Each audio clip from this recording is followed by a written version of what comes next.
Hey everybody, this is Rydo and we're back to video game news. Coming up, we will cover all the news we're talking about and we'll look at every single game it has come out on Steam in the past couple of days. But first, we'll do a little bit of Yu-Gi-Oh! Warm-up and as a pre-show. We've got some news here of new additions from Yu-Gi-Oh! Master Duel, as they're adding more things and adding more cards. Although the way it's kind of phrased, introducing a total of 2 types of secret packs, including new secret packs like a Warrior Seething Anger, which seems like they were segregating out secret packs to be 2 different types, when I think in reality this is a translation error and they're just saying that they're introducing 2 new secret packs. Warrior Seething in Anger, Souls of Sublime Gods has been updated. Yeah, it just feels like that's a translation. They have new accessories. Now I am rolling in crystals, and apparently they have changed the date in which a couple of packs will expire or change by 1 day. Minimal difference there. But yeah, I have 99,000 crystals, so it's easy enough to just go first of all to the accessories and maintain a complete collection of all the purchasable accessories. Not that any of the accessories really matter too much.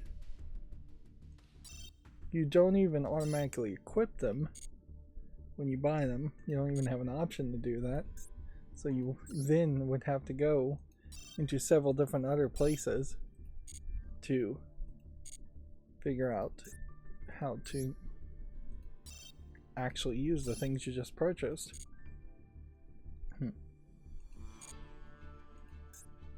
I am consistently, here's the new secret packs, or here's 2 new normal packs, so let's see how many of these cards we already have. This might be a good candidate to open 10, 20, or 30 packs of. And let's see what this one looks like even better of a candidate to open 10 or 20, 30 packs of, which I could do both. I could certainly open 30 packs for this, 30 packs of that. Whereas this is a brand new secret pack, so we have 1 free pull. We can at least do that. Which even opening 1 free pull here is possibly going to unlock some new secret pack.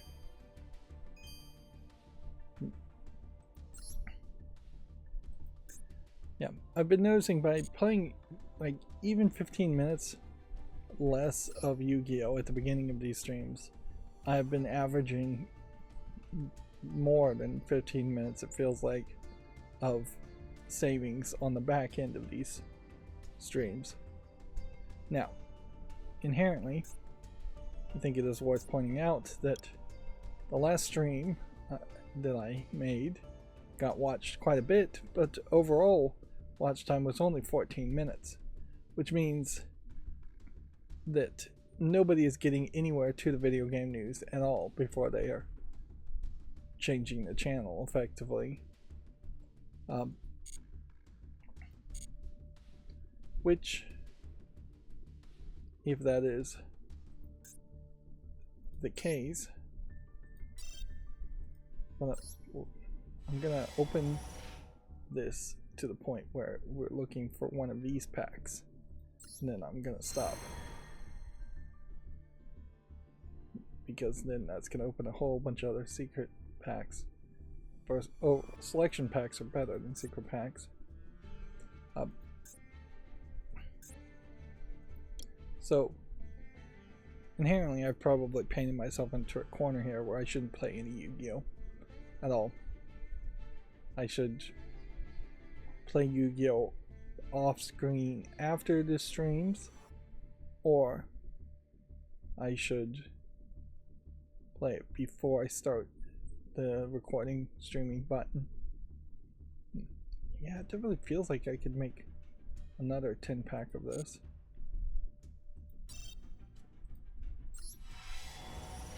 And yep, I think we'll stop there. And then these are normal packs. These aren't secret packs or selection packs.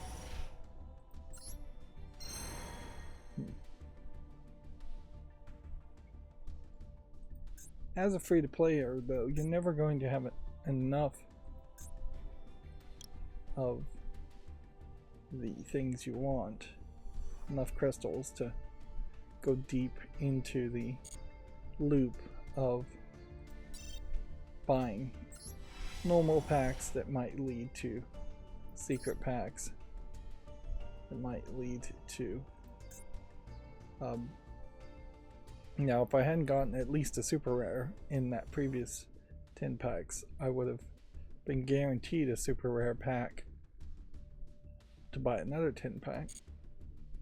So yeah, there's now this list of 5 extra offers for the next 24 hours to come and open these secret packs, and which are not as good of an offer because you only get 4 cards from a secret packs collection per pack, and then you get 4 generic cards, where a selection pack will give you 8 cards from that specific selection. A normal pack will give you 8 cards from that specific selection.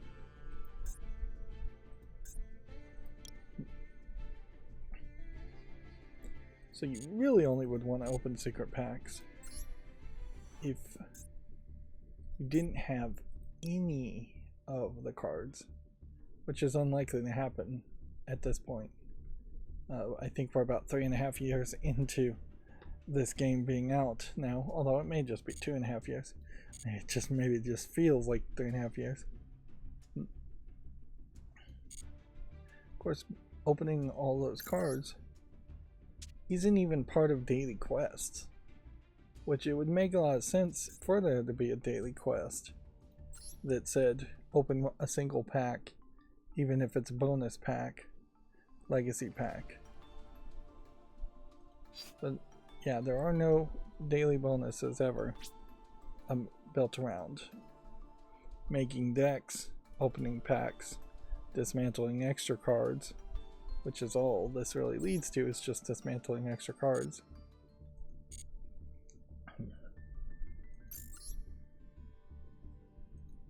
Okay.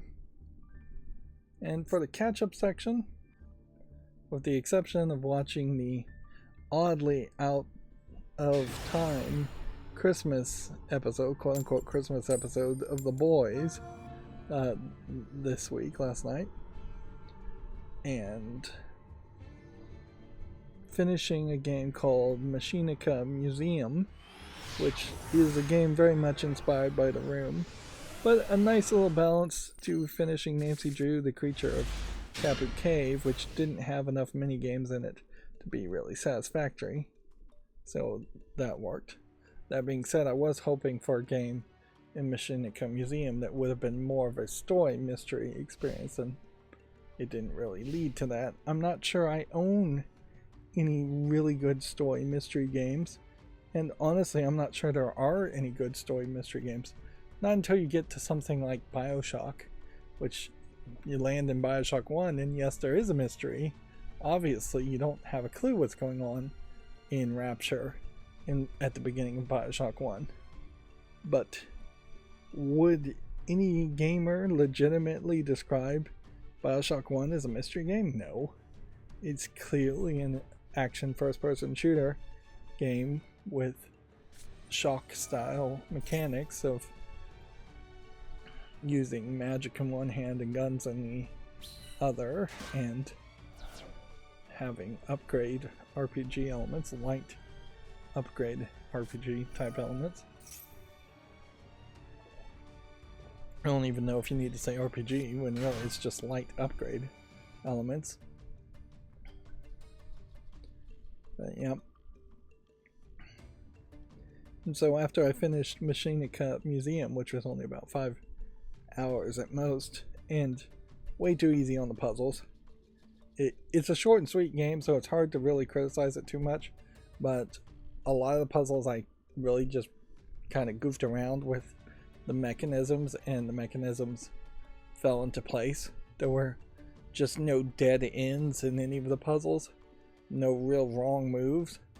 The only real challenge is the very last puzzle, and that's just because the game is not telling you whether the green means the symbol is being activated, or magenta means that the symbol is being activated. Actually, it's closer to cyan and magenta.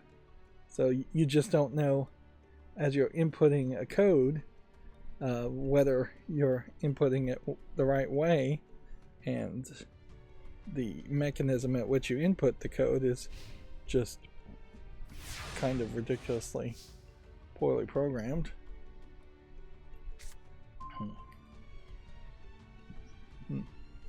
And I will say Machinica Museum definitely just sets you up for Machinica Atlas, their game that is just about to come out as a sequel, and I heavily suspect Machinica, I may be mispronouncing the name too, I heavily suspect Machinica Atlas though would also leave you after 5 hours of simplistic puzzle solving on a kind of cliffhanger for the next game. And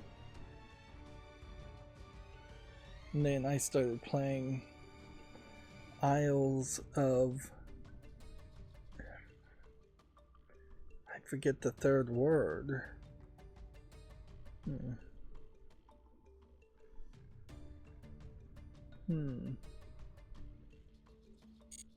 Well, I can give it a made-up name and say Isles of Puzzles, but that's not the name of it. Isles of Illusion sounds more correct, but I'm not sure that's the name of it either. Easiest thing to do would be to simply just bring it up on my second screen and figure out the name of it. Open up the Steam there. Islands of Insight is the name of it. And Islands of Insight is kind of unique in that it is a game that claims to have 10,000 puzzles in it, and yet, weirdly, it introduces an MMO element to it, where originally when the game came out you had to play online, and I can only assume that playing online just led to other characters running around in front of your eyesight or looking over your shoulder. Just generally, I would think, being a nuisance, because I can't really see how you would want other players in a puzzle game. They would either tell you the answers or they troll you and tell you the wrong answers. Either way, it's just not something I could see myself ever wanting. The good news is, 6 months after its initial launch or so, I'm guessing 6 months, they have launched a offline mode, so I'm just playing it in offline mode. And I was fairly wrong about my impression as to what Islands of Insight was. My initial impression was that it was potentially a half-finished MMO, Chinese MMO, that they just threw a bunch of puzzles in to have a product to sell. And that still may be exactly the case as far as what it actually was in its development. But even though the very first puzzle you do takes you to a 2D desktop type screen, and you solve puzzles in the same way that like the Talos Principle also took you to a 2D location where you would solve a bunch of puzzles. Very quickly in Islands of Insight, you find that there are lots of different there's I think about 16 different types of puzzles, and only one of them that I've seen so far actually takes place on a 2D interface and screen. Very much contrasting The Witness, where all the puzzles are on a screen, even though you are in a first-person 3D environment walking around. So yeah, I quickly found myself to be wrong as far as what the game was going to be. There is still some weirdness though, in that you have this character creator at the beginning of the game. You spend at least 20 or 30 minutes at the beginning of Islands of Insight just creating a character and setting things up, and none of it feels like it's an element that needs to be in the game. And there's cosmetics that you're obviously going to unlock later.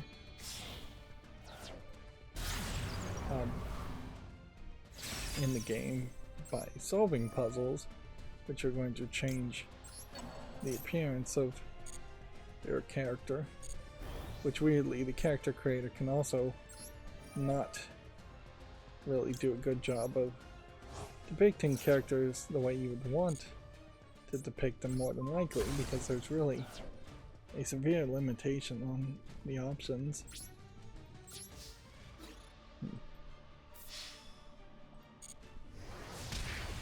So you get a bonus if you do 5,000 damage in one attack. And here we have a one-turn kill.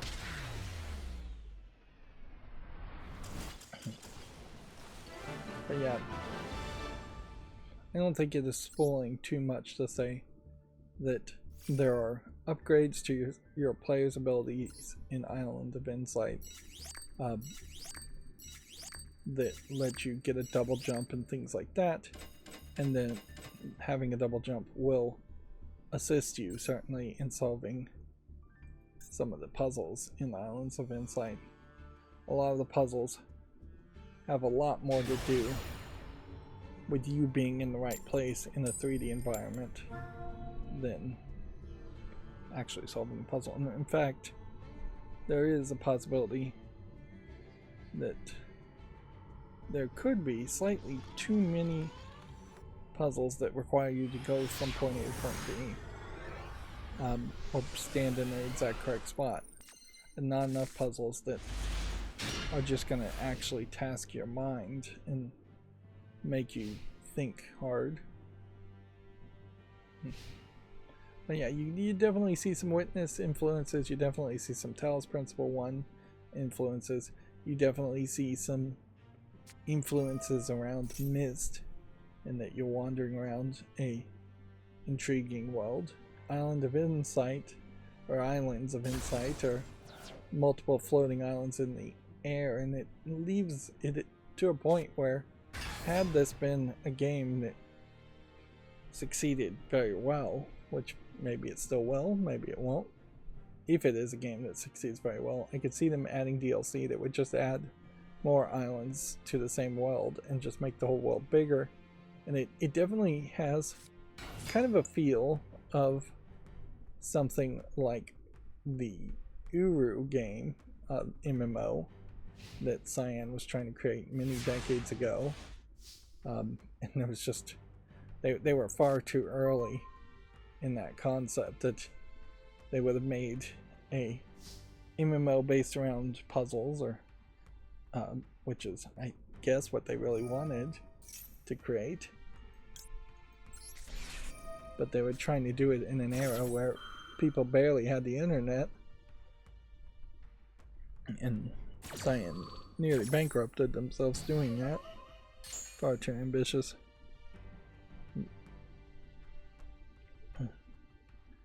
But nowadays, decades later, Islands of Insight can certainly make a game like that. Although it still beckons the question whether they should make a game like that. It is very noticeable that I was not willing to play Islands of Insight until there was an offline mode. I was not willing to purchase it. And then it went on sale for a brief time with 100% off, and so I got the whole game for free. In the last 30 days it is mixed reviewed, and really so far it doesn't seem like it deserves that. Now I could see a problem. 10,000 puzzles may be just way too many, depending on how you're really counting the puzzles. The game could get fairly repetitive.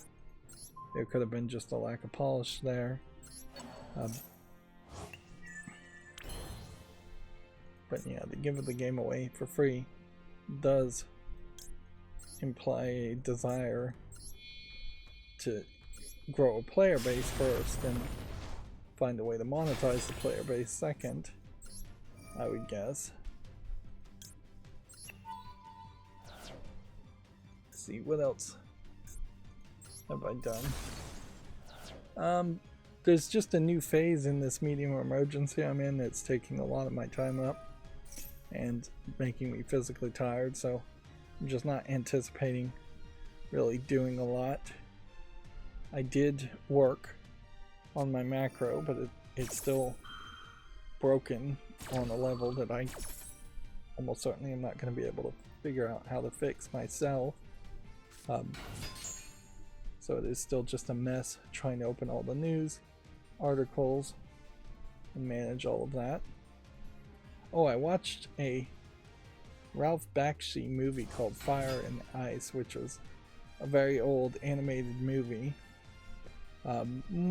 More of an adult movie, and frankly I think it probably was rotoscoping a lot of sequences. You could make an argument, it's probably a fairly disingenuous argument, but you could make an argument that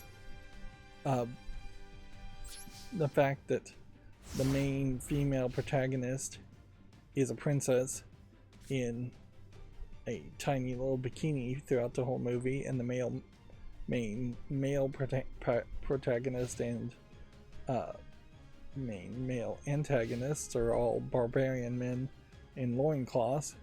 You could make an argument that animators of those times are very much coming from a history of doing a lot of anatomy type drawings, and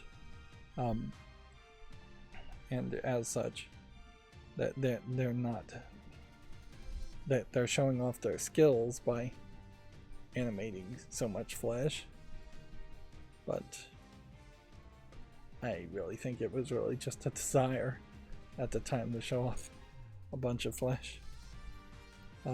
And for the time, being such an old animated movie, it probably was somewhat titillating for the amount of flesh being shown, but by modern times you're just seeing what is really much very bad animation by modern standards. But it almost certainly was award-winning animation at the time. That they could get any animation done for a 2-hour movie would have been somewhat surprising. But yeah, it does not stand up to the test of time in its animation style and in its quality. It is very much a movie that you would watch in a movie or an animation appreciation class in college, I would imagine. Not something you would recommend people watch for their own enjoyment.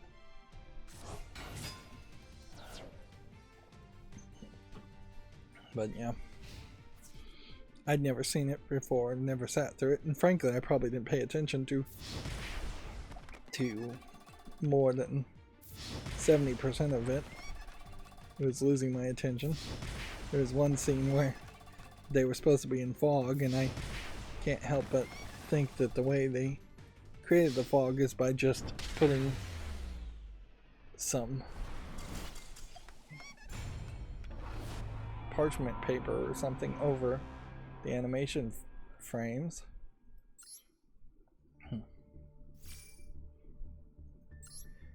Inherently, Disney has a very different history nowadays, so it's easy to forget that when you're having Disney, how much Disney dominated animation in its early days with Bambi, Cinderella, things like that, and how it is quite amazing that going back and watching those movies is still fairly viable, in part because it just has better audio and better writing, and because they're stealing like fairy tale stories in Cinderella. Bambi, I guess, may have been an original story, but maybe not. There's also songs in a lot of the Disney movies, and I don't think there were any songs to kill time in Fire and Ice.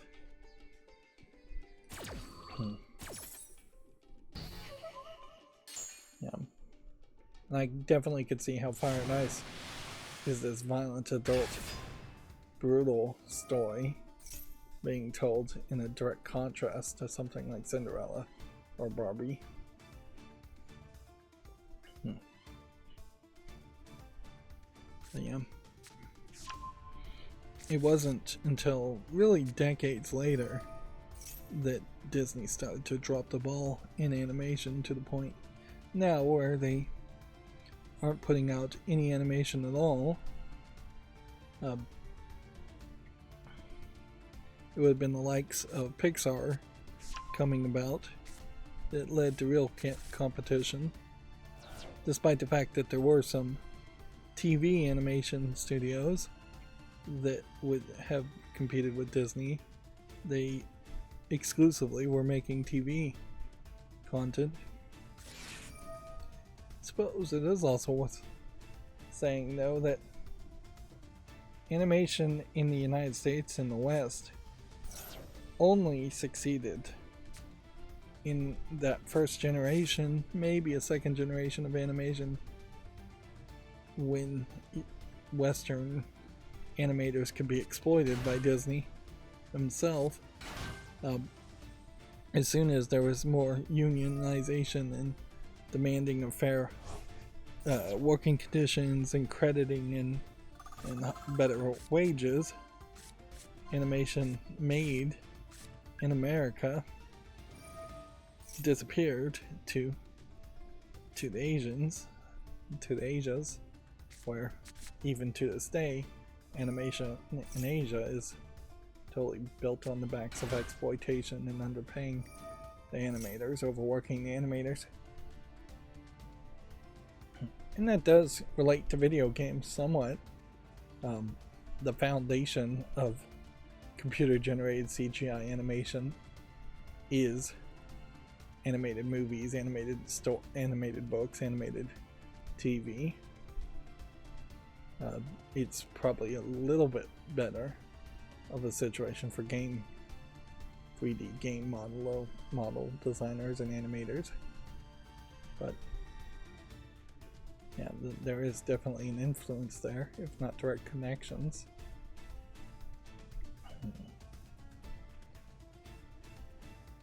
Let's see. I'm trying to think if there's anything else that I've really done as far as a catch-up section.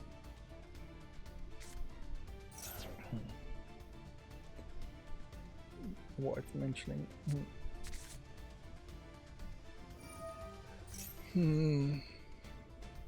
No, I guess not really. A Godot-powered action game maker engine has been announced from the creators of the Pixel Game Maker MV and RPG Maker. Are making an action game maker that's going to be built on Godot, which that puts me in a very weird situation in that no, I don't want yet another engine to be made, particularly on top of Godot, which is already an engine. So this is just a simplification layer to let bad low effort game developers make games and then try and asset flip them.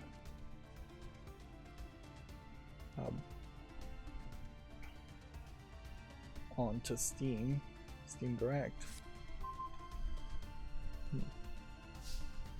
But yeah, on the other hand, I am slightly excited by the thought that the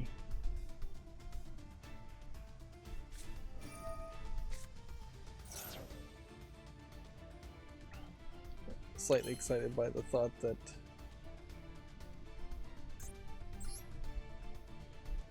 I'm losing my train of thought, that the Godot engine might get more support. Although when you're talking about like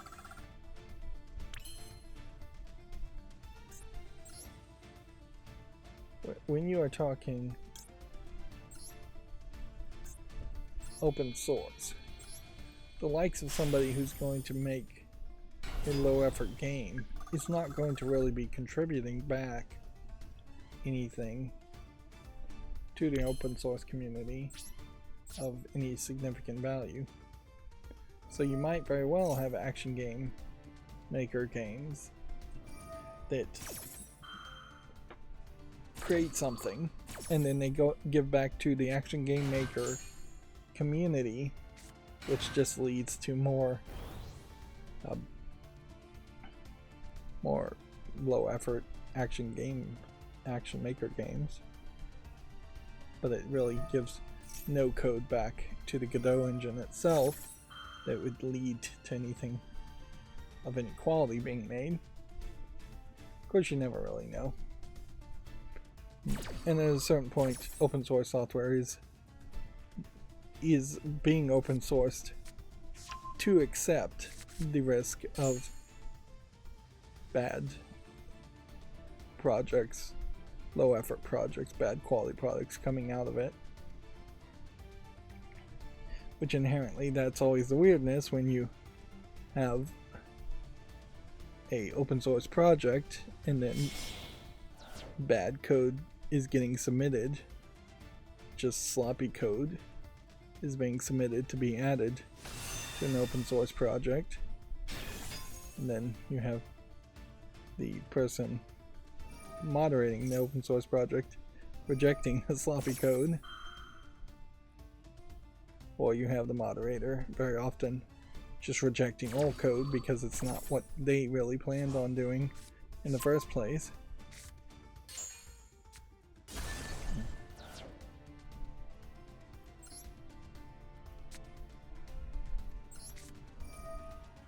I think I've probably lost here. We'll see.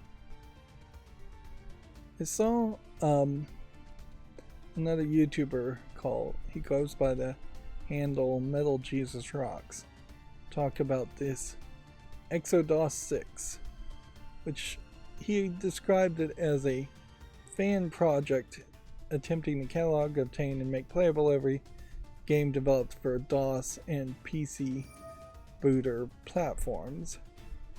So this is effectively a major torrent, and that they're sharing it as torrents of a bunch of old DOS games.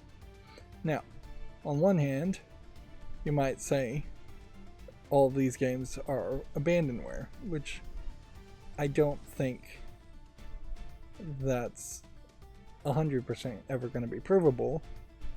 On the other hand, you could say that some of these games are just straight up a more efficient way to pirate things, so I wouldn't inherently recommend people, without taking severe precautions of being caught, downloading this torrent. And inherently, you have it is going to be a big one. Anyways, it's going to be a big one that gives you a bunch of old games that you've never heard of. So it is very much a historical library than it is a pick and choose the best quality games you might think of.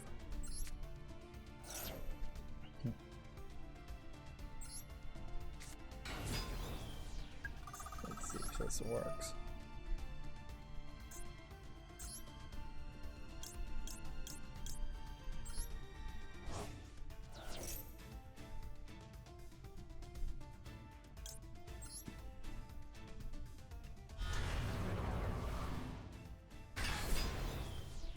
The fact that this Exodos is at a version 6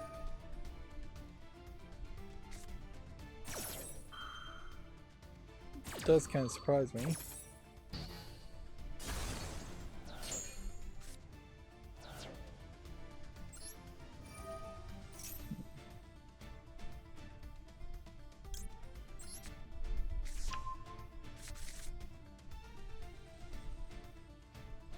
Lost here. Version 6 adds a universal game option, so you can select things like, do you want it full screen or windowed, window resolutions, aspect ratios, it's all being stored in a single configuration file. This is all built on Launchbox already, but since it is its own unique setup, you probably wouldn't want to just try and integrate it directly into an existing Launchbox setup. It is probably all just using DOSBox as the actual emulator to run the DOS games, and that's one of the questions I would want to think about as far as, could this work on the Steam Deck where it would have some extra value, even though again it's going to be a lot of space you're going to commit to it. Although you put it on a micro SD card on the Steam Deck and it would work fine.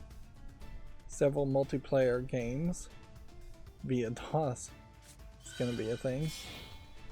And it now has an updater. Let's see. You can print straight to PDFs, and noticeably on the Steam Deck, printing is not installed, so I'm not sure how that would really work. They have 30-second game videos downloaded for video snaps, and a plugin specifically for Launchbox. They've also gone through it and gotten all the manuals, or tried to get all the manuals. There's an auto CRT shaders to make it look like the way it used to look on old screens, and over 400 new games. So let's see if we can get any pictures any bigger. Nope. So as far as theming goes, I would say it's kind of rough, but as far as labeling things and sorting things and having categories, those all exist. I've also gone through the effort of making sure they have the best versions of these games, because some of these old DOS games would have been, you know, put up as individual torrents in the past as smaller downloads. They would have like ripped out video or audio or reduced the quality just because bandwidth was such an issue in the day, whereas nowadays bandwidth is not an issue. I wish some of these pictures would get bigger, because even zooming in and showing this is an issue. This looks like they may also have just magazines of the era. So it is very much a, this is what DOS games would have been in the past if you were the richest of the rich and just owned all of them. There's several computer PDF books around DOS itself. Now, inherently there's an issue here if you don't want to play DOS games, or if you don't have a clue. about DOS games, then you're probably not going to get much out of it. I think that'll be it for today as far as Yu-Gi-Oh! Even though I'm pretty sure I didn't even get the daily quest done. But yeah. There is a possibility that the... Well, no. At 1280 by 800 resolution screens, which is the resolution of the Steam Deck, there's not going to be a single DOS game that wouldn't be smaller than that and look just fine. So they have this like light torrent that is only 5 gigabytes, but if you get the full release, you are downloading 638 gigabytes of content. Then I think that excludes another 161.5 gigabytes of content. Yeah, there's really no talk here or concern about copyright, so I wouldn't be surprised if this disappears fairly quickly. It's kind of funny to have YouTubers, including myself in this case, talk about these things. But the Lite is only 5 gigabytes to test it out with. They also are releasing a physical edition that is more of a box collector's edition that doesn't have any actual games in it, just to support the place.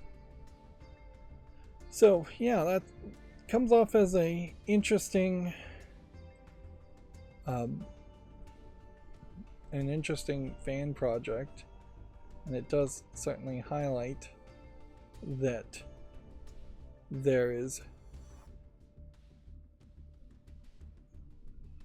some enthusiasm still there. Now inherently though, I think most people wouldn't want to take up your space, because even if you bought the 1 terabyte Steam OLED, you don't want to spend 600 gigabytes of 1 terabyte, 60% basically of that on old DOS games. That doesn't make any sense. On the other hand, if you bought right now, the Prime Day is about to happen in 4 days on Amazon Prime. So you can almost certainly on Prime Day in the next week get a 1 terabyte micro SD card that is an A1 speed micro SD card for probably about $20 cheaper than if you got an A2 speed micro SD card. And honestly, you might save another $20 if you could find something even slower that is of 1 terabyte or 1.5 terabytes space. And with those options, that works perfectly fine. Remember, in this case in particular, the highest demanding hardware for a DOS game is going to be on the level of a Windows 95 game. And a lot of those games also are in the 90s, and I often say games are from the 90s, and really I mean the 2000s.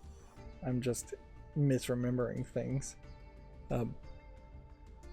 But yeah, a floppy disk drive would be incredibly slow compared to even the slowest micro SD card you can find. You just need to find one that's reviewed well, so it's not a fake micro SD card or something that breaks quite a bit, with either a terabyte or more. And yeah, then you can have that whole collection on a micro SD card, taking up none of the fast storage space internally on a Steam Deck. And then at a bigger level, you probably would want to start curating at some level there too.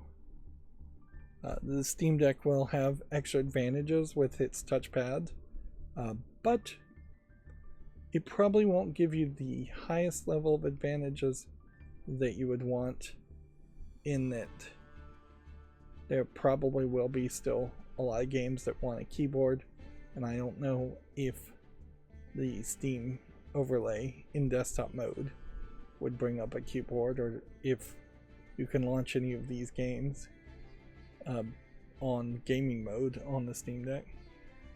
A lot of what I think of the Steam Deck is more aspirational than actually achieved by me, as I barely turn the thing on.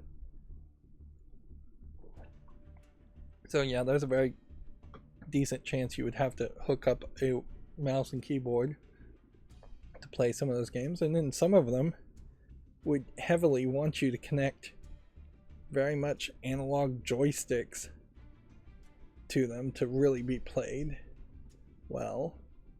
And I question if the Steam Deck would always feel like the right kind of controller to emulate the joystick inputs you're expecting.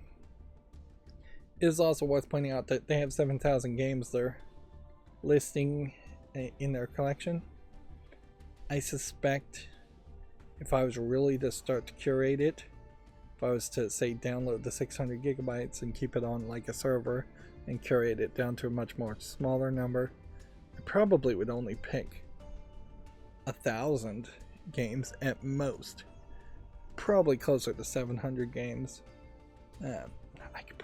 I'd struggle actually to think honestly of 250 games from the DOS era, particularly when you're talking about no nostalgia around them at all. And you very well may have some duplicates where the Scum games that Scum VM can emulate, a lot of those games are DOS games. So you may very well get a much better experience by playing these games on the Scum VM engine instead of DOSBox, which is going to give you a more generic minimal support.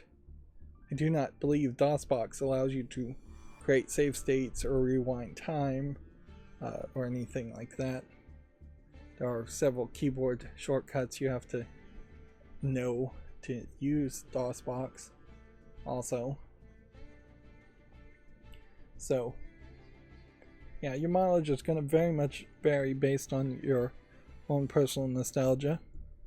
I know it has like Commander Keen, I saw that, and I know that Commander Keen is available for sale on Steam.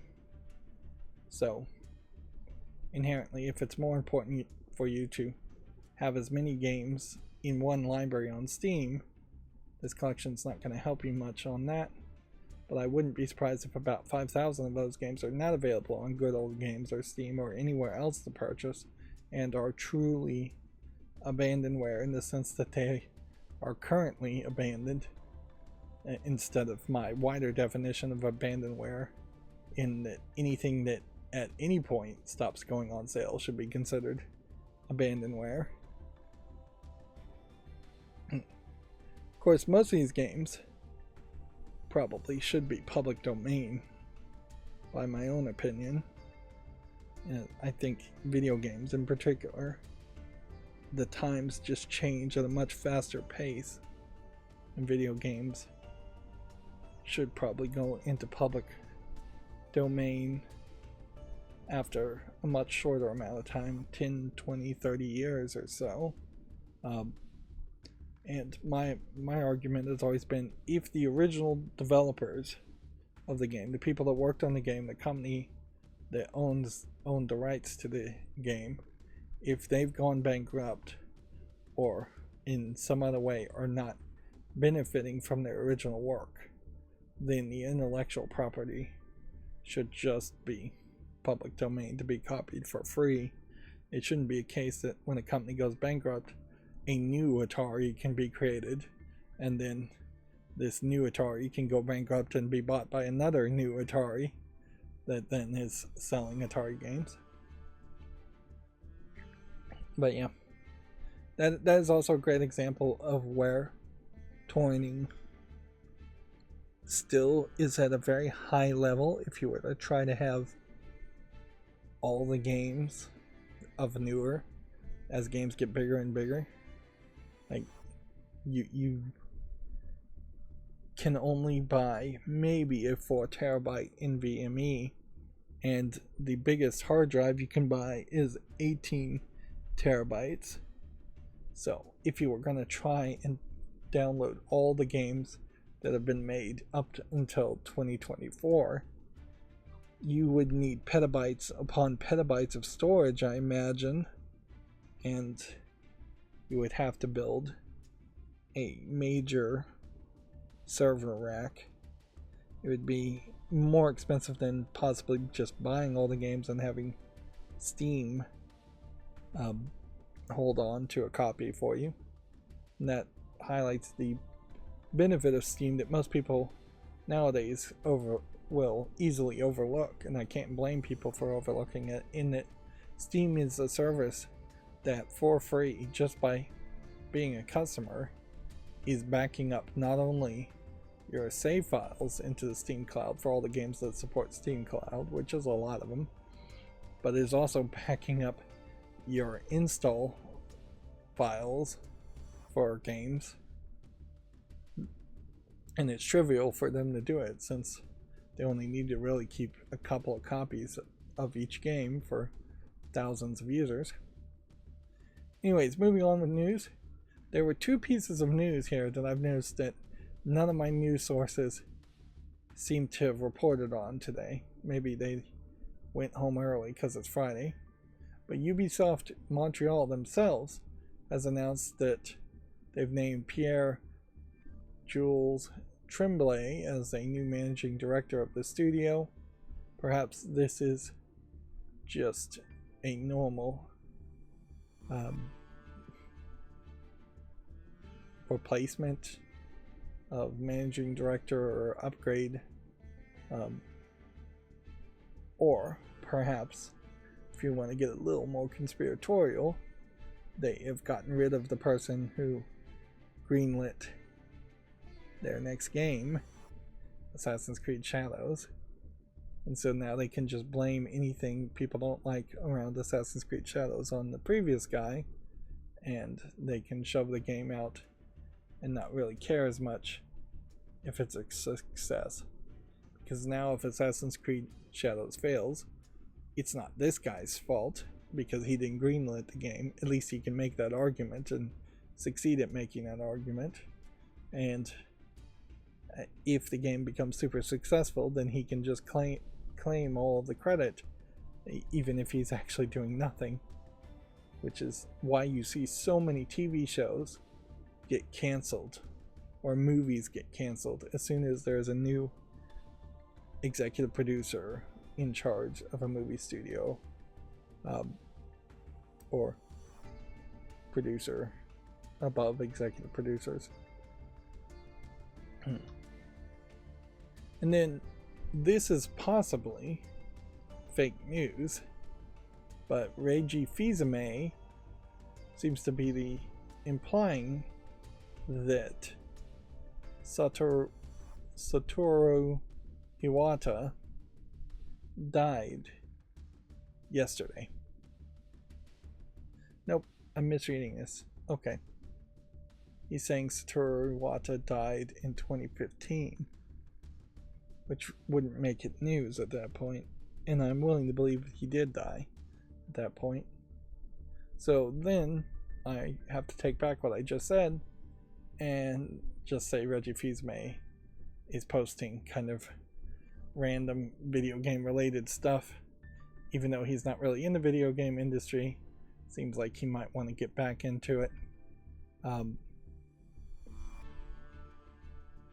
Notice here, I guess it's worth pointing out that when Jim Ryan of Sony Interactive Entertainment of California stepped down, and they announced new people in charge of Sony Interactive Entertainment, neither Reiji Fils-Aimé nor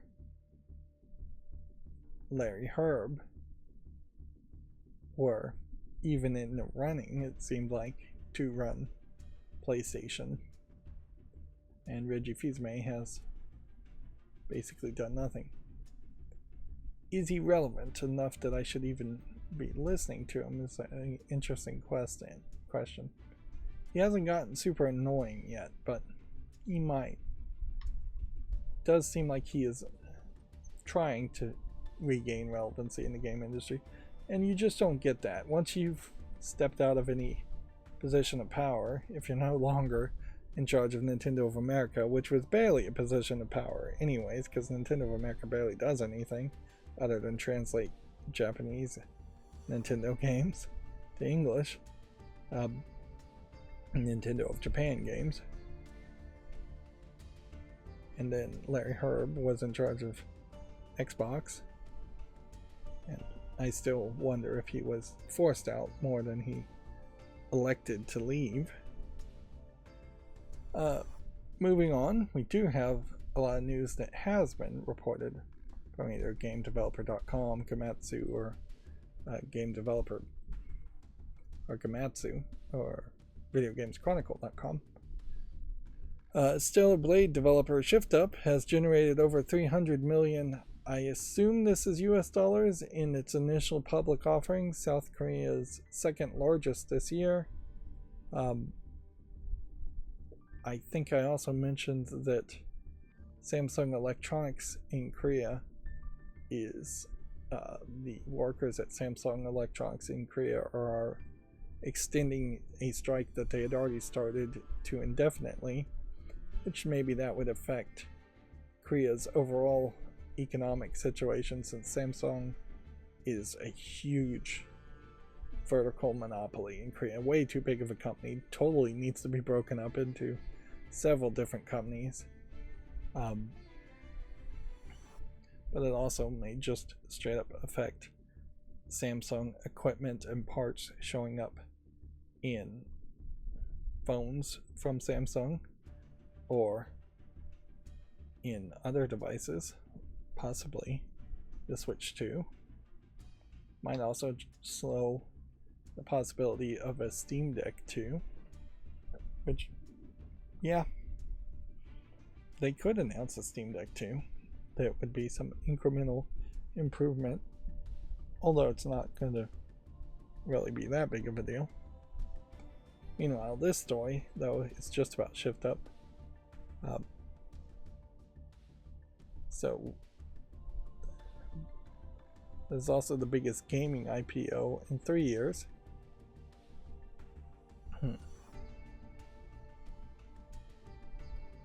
So, I suppose that is as much as you can hope for ShiftUp. I mean, how could they have had any more success? The only thing they could have done is made a game that would have just slightly more general appeal. I had a thought, certainly, about doing an end of the year video making the argument that Stellar Blade deserves to be Game of the Year, because almost certainly it's not going to even be talked about by most mainstream video game journalists as Game of the Year for 2024, despite the fact that there's likely going to be almost no other games worth talking about. Although inherently, if I was going to make a video talking about how Stellar Blade should be Game of the Year, I have to do it with so many caveats and just say I'm a complete idiot who hasn't played Stellar Blade, nor have I played any of the other games that came out in 2024, and yet I still believe Stellar Blade deserves to be Game of the Year because of the aspects in which your average gamer appreciates. Stellar Blade delivers on those aspects, whereas Helldivers 2 is more of a multiplayer game, and it has had some problems around it, and certainly hasn't been as universally loved as I think the people who actually did play Stellar Blade appreciated it. And certainly I would have to think about what other games have even come out this year that would be worth talking about. And there still is a possibility the better games will come out, but at the very least I would think Stellar Blade is going to be the sole runner for 2024 for best debut game. And so watching those types of awards to see if people even bother to give out those types of awards at the end of the year will be interesting too. Tencent is ditching their free-to-play shooter called Synced after 1 year. I don't remember ever even hearing about this game, but apparently it peaked at 10,000 players around 10 months ago. Apparently not a lot of people know it. Now this visual looks like it might be interesting, so at a certain level I just want to see if I can see what it looks like on the Steam store so we can get a better idea. Yeah, in the last 30 days it's been mostly negative at 39%. In its lifetime it's at 66%. Yeah, and looking at it, you certainly can see why people may not think of it particularly positively. It doesn't look like it's really doing anything. It is kind of shocking that a free to play game is being so badly received.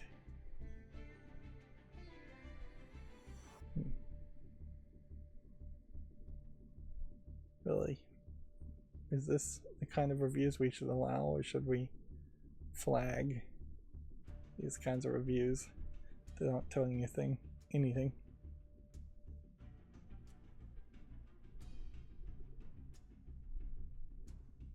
Let's see.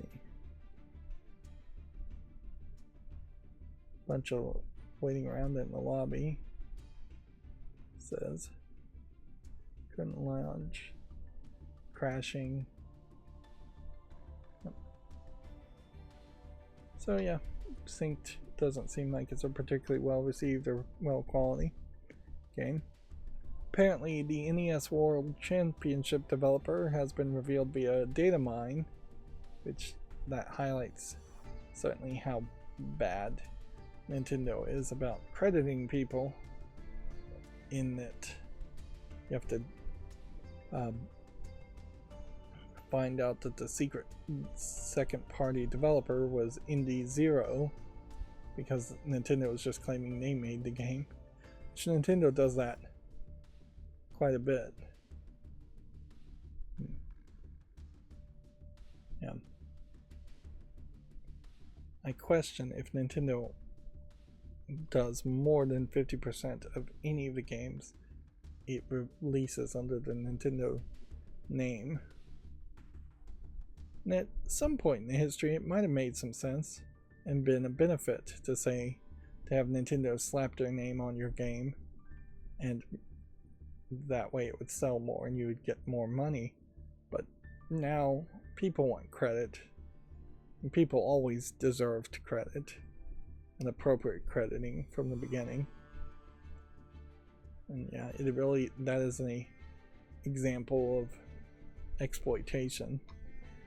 Certainly is to discredit people and hurt their long-term prospects as having a portfolio and having a career by not properly crediting people. Gamescom Asia announces its first exhibitors and speakers. Capcom and former PlayStation exec Sean Layden will appear at the Singapore event. This is a spin-off Gamescom from the main German one. Probably highlights in part how Singapore in general does feel like it is raising up the social ladder as an area of importance. If I'm guessing, Singapore is one of the Asian countries that is also heavily technical and has a high level of probably gamers PC gamers likely. But the worldwide aspects of Gamescom Asia may not be much, in that they may not really announce any games or say anything of interest, or they might announce a game that is going to be exclusive to Singapore that just won't have relevancy to the rest of the world. GameDeveloper.com points out that the Nintendo Switch has now gone 2,700 days without announcing a successor or releasing a successor. That is beating the NES's lifespan by a single day, which that is very much also comparing apples to oranges, in that the NES really didn't have any competition, nor were there any real expectations that the Super NES had to come out or would come out. In fact, if I recall correctly, I think there was quite a lot of parents that were upset when the Super NES got announced, because there was this thought that the NES would last as long as a car or a TV or some other devices, and it would be the only game console they would ever have to buy. Let's see. Why did I have Koei Tecmo here?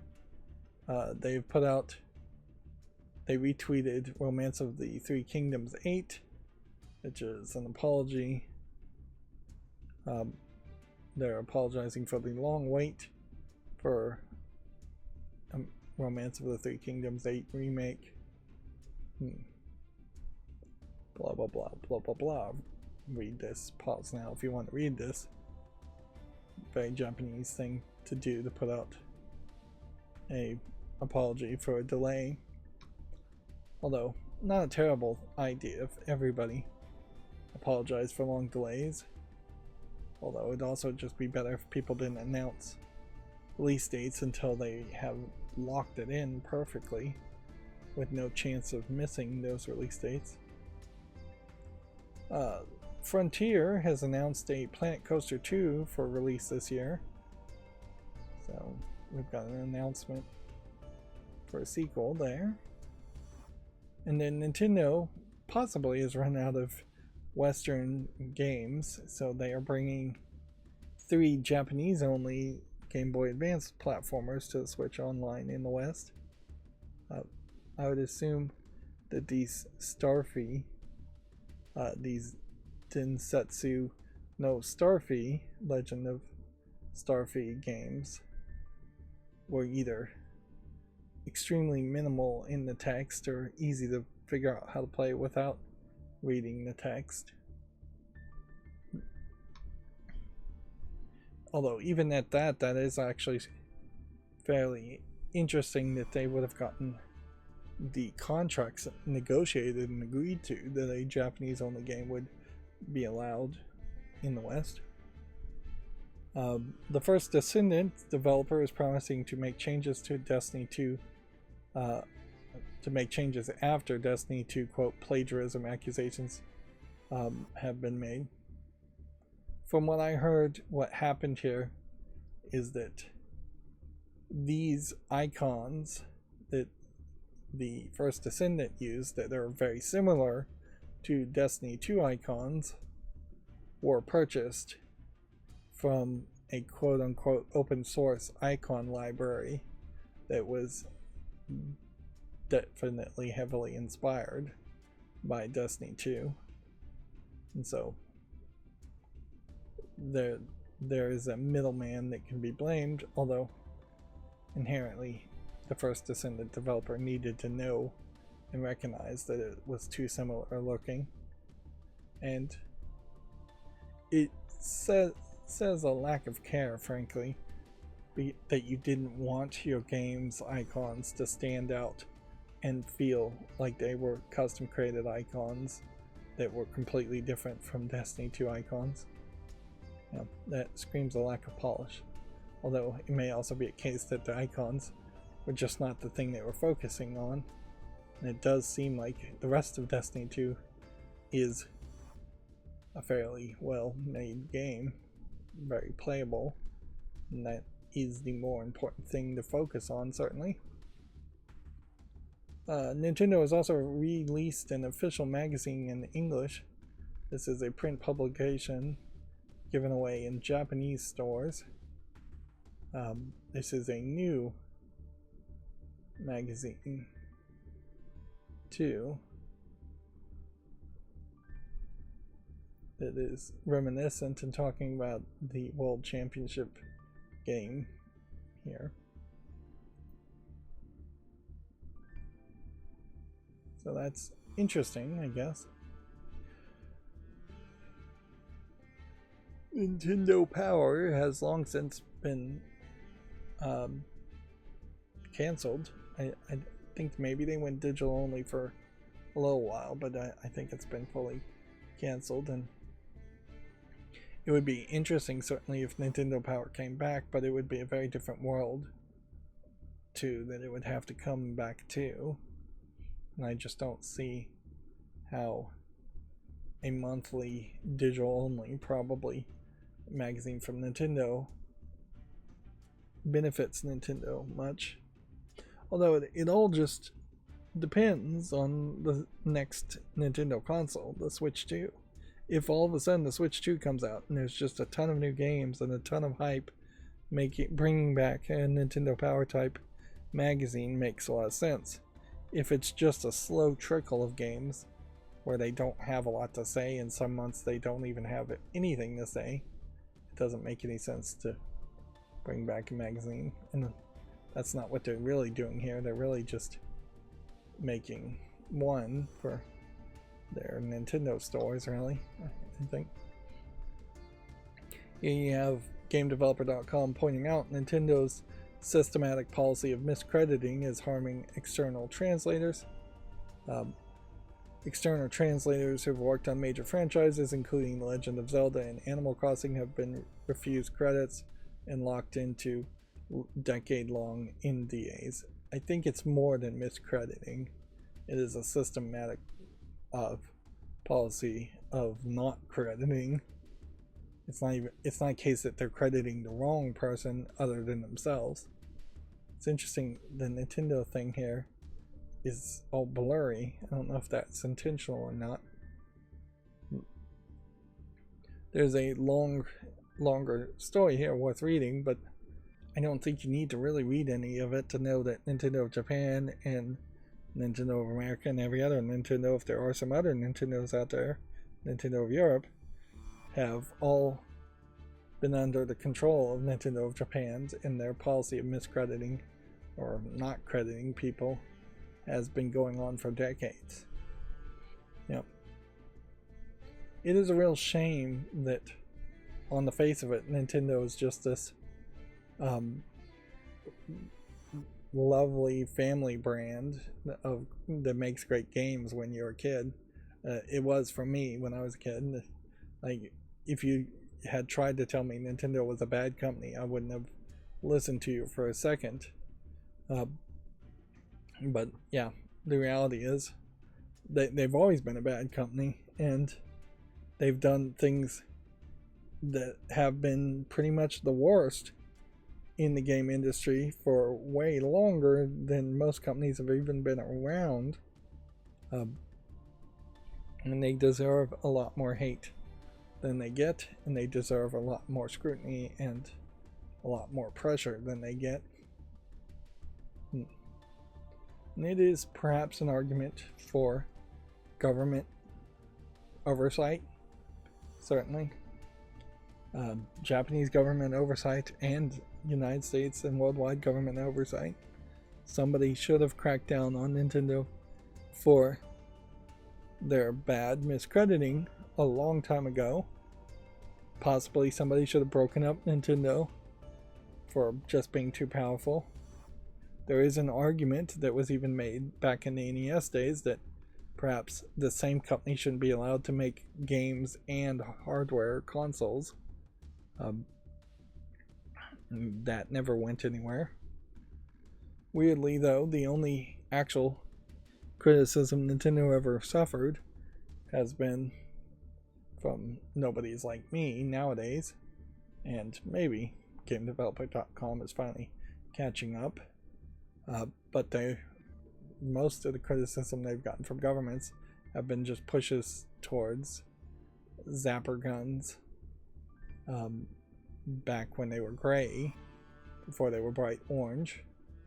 They got some pushback from the government from that, and I think there was an occasional push for censorship or violence in video games that affected Nintendo, but typically Nintendo skated by, and it was the other companies that got way more pushback from the government. The CEO of YouTube, who doesn't even call himself the CEO of YouTube, retweeted this release notes conversation where apparently you can now transform longer videos to shorts with auto layout, and you can auto generate captions, and you can have text narration, and you can add stickers. It is, if it is the video I saw, a kind of painful to watch video that I didn't sit through for very long, in that it is two old people sitting there talking to each other like they are watching YouTube shorts all day every day, and that old people are enjoying shorts on YouTube. I don't think anywhere as many people are actually enjoying shorts on YouTube as YouTube wants you to enjoy them. That being said, I've found some success there, but that's not really where I wanted to find success, certainly. Let's see, the first Descendant also, in its first week, launched with 10 million players, which is a big number, certainly. And then Embracer Group finally has some good news for themselves, at least it seems like it, in that they have secured 600 million euros in revolving credit facility after laying off so many people, which that probably doesn't inherently fix anything, because giving money to the people who ran Embracer Group into the ground so far is probably just giving them a little bit more rope to hang themselves with. Is going to be very difficult to take that credit and use it correctly, and if we see Embracer just use this credit to acquire yet another company, that would be ridiculous, or even acquire more IPs. It's not a case that they need to own more IPs, it's a case that they need the companies they own to make games and actually release them and try and make some profit from them. I imagine there's still a lot of stories to talk about. Yeah, there's a lot of news to go, but I am going to have to take a bit of a bathroom break, so I'm going to pause the recording and I'll be back in a few minutes. Okay, I'm back. You know, it would be really nice if I could get some kind of feedback that one day told me I lost a bunch of viewers when I took these prolonged breaks in the middle of the stream. But nobody even is making it that far into the stream. We're roughly a hour and 39 minutes into it. Like, at the very least, that would be a very valid excuse in my mind, certainly, is that I could say, well, these breaks are kind of unavoidable, and that they are also very understandable as far as when people might get bored and leave. But when your average watch time is 10 seconds or a minute, 2 minutes, it's before I'm even jumping into a game that people are changing, which inherently does highlight the problem. And I think this is a problem that most content creators have, is that the algorithm is not doing a good job, and very possibly will never be capable of doing a good job of matching the right audience to the right content creator, and that people are just constantly flipping from one content to another. looking for something they're interested in. Otherwise, it's just something about my presentation, whether it's my voice, my sound, my audio levels, my visuals, something, not having a face cam, things like that. Something like that seems to be turning off the vast majority of the viewers who are being suggested my videos, which sucks. And yeah, I guess I pine for the day in which, if I was the only content creator and there were only 4 TV channels or 4 YouTube channels. And certainly that highlights why so many of the first generation YouTube content creators were successful, is that they simply just didn't have any real competition, and so people had to watch their videos, and they couldn't just be deluged with other suggestions and other videos. And YouTube Shorts just takes that to a crazy extreme. Anyways, we're supposed to be talking about video games here. So we've got SteamDB Top 10. Banana's still holding strong in the 4th spot. And the Rockblade Point. Elden Ring. This game, Once Human, I've not heard of, so we've got a new surprise entry in the number 10 spot out of nowhere. Whereas the First Descendant is in the 9th spot. And I know Nexon Games, as far as the developer and publisher of First Descendant, I've never heard of Starry Studio. Palworld, I think, probably getting a bump with some new news around them seemingly working to make a Palworld Pokemon cartoon competitor.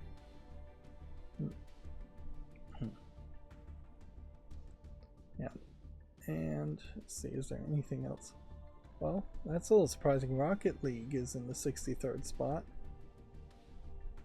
Rocket League itself hurt itself pretty bad by going to be an Epic Games Store exclusive for a while there. Skyrim in the 76th spot. Yep. It's funny, last stream I talked about how Skyrim's a pretty bad game, and still to this day, because of almost certainly all the mods, more than anything, it's still being played by a decent number of players. Although, in fairness, when you start looking at the number of concurrent players that have to be playing a game in a 24-hour period, the numbers don't really have to be that high. Like, you're talking the graduating class of some colleges, or maybe a few years of a graduating class, a few years of a college, when you're talking just 16,000 people. Gaming community is extremely diverse. In contrast, imagine this chart if it was the most concurrent watchers of football, just football in general.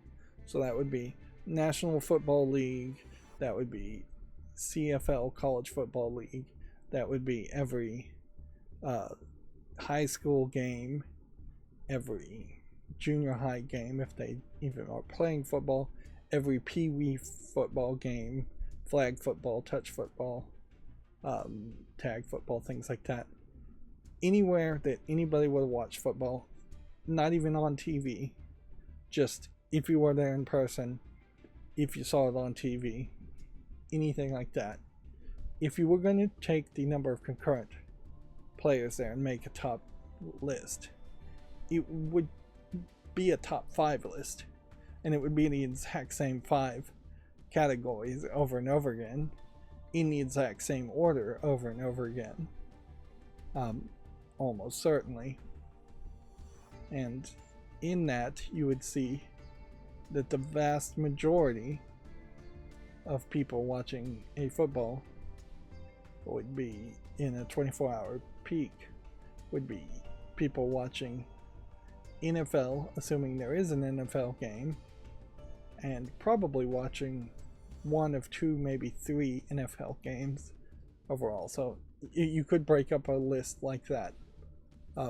My point being here, I'm not just rambling, that other fans of other forms of entertainment, such as watching football, and I mean American football. If I was talking soccer, it would be a slightly longer list, and probably a more diverse list, as far as just who's watching what when.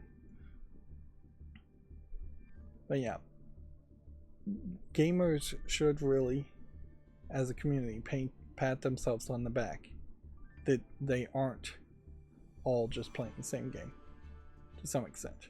That being said, there is also some major issues where when you start looking at the top 25, there is a disproportionate number of players who are just playing the same games over and over again, still playing GTA 5. And I can see why they do that.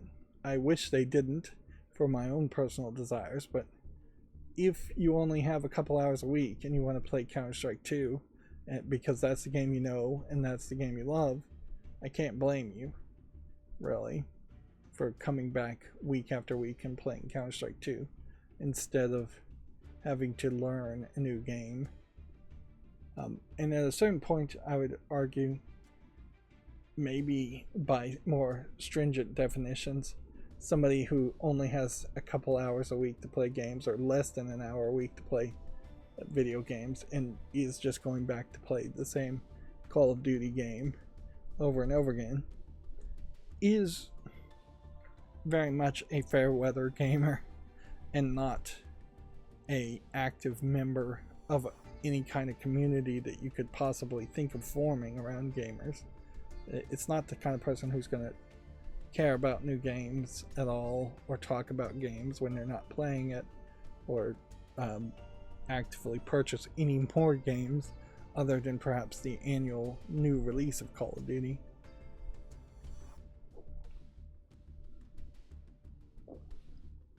So yeah, on one hand, you can almost label nearly everybody on the planet a gamer, and that's very inclusive. On the other hand, perhaps we need a more stringent definition of serious gamers, hardcore gamers. I don't know the best way to describe it other than hardcore, really. People who make gaming a significant part of their weekly activities and lifestyle. Anyways, my chart is showing Elden Ring is seemingly stabilizing after its DLC, and Arc Blade Point is going up a little, and Banana is stabilizing right at the peak of my cutoff number, whereas the First Ascendant, while it had a strong start, is now falling down. Stardew Valley is stabilizing at a higher spot.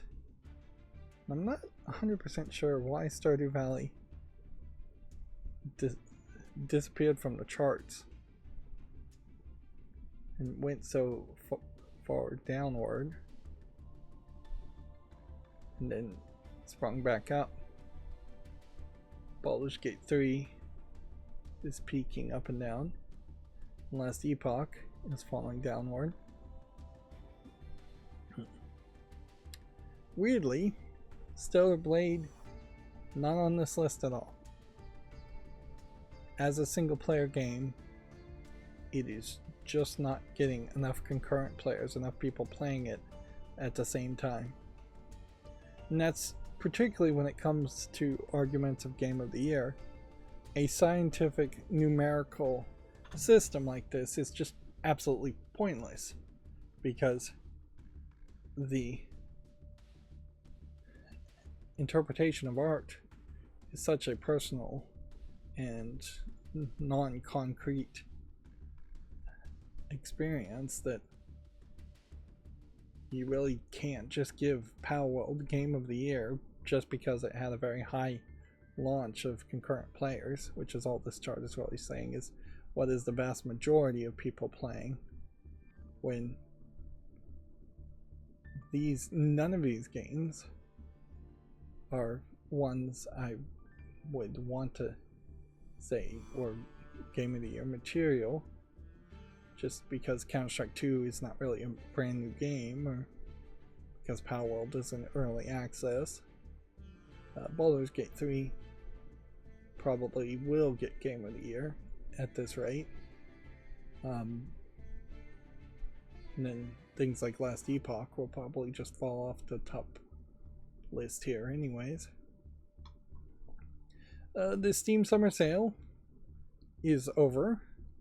I managed not to spend any money at all, as I had said I was going to do, but frankly I don't know why anybody should have trusted me on that one. And as such, we are just back to Steam. And every time after a sale, I wonder if the blue on the background of Steam isn't just a few shades lighter, and that they are just slowly, with every sale, shifting Steam to become either a white background game website, or possibly they're going to go with a black background option, dark mode.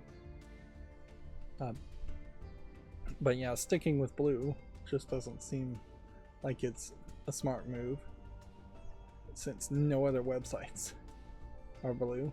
Although it's distinctive, it's just, it doesn't work great with a lot of the interfaces. Like, at a certain point, I guess Valve could just also introduce Steam themes, in the sense that you could install a custom style sheet theme for your own personal storefront to make it look however you want it to look. And then at a certain level, I guess that might work. Like, fans of games like Chained Together might want just like a background image and a theme for their storefront that is a completely different color palette and a different style than fans of Neon Genesis Evangelion, which is, this is a Summoner Wars Chronicles crossover. It's funny to me, Neon Genesis is the TV show, original TV show, and the original 2 movies, not the remake movies that introduce this character in particular, who, like, this character didn't even exist in the original TV show. So my Neon Genesis in my mind is very different. Spire has some games on sale, although I kind of want to see what that is, because what Tomb Raider game is being published by Aspire? And then Dragon Ball has up to 90% off. Yep.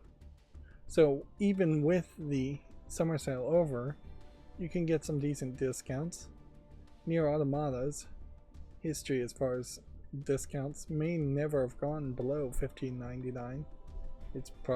That's probably a good reason why it's only on my wish list, why I don't actually own it. Palworld. And your Replicant is less necessary to really play. Borderlands 2 Game of the Year Edition, $8. Not going super discounts for the movie that's close to being out. And then everything else on Steam storefront is pretty much the same. And arguably it is totally a waste of time to look at Steam when there is not a sale going on. Riven is, the remake of Riven is 93% positive. Nobody is finding any fault with it, basically speaking. And First Descendant as a free-to-play game is beating out the Steam Deck, but the Steam Deck week to week is definitely outselling any other game. And here's this game, Once Human. I want to check that out too. This game, Angry Foot, also seems to be getting some fandom. And then as far as upcoming games, it still is very much a case where there's just nothing, no big AAA games being talked about there.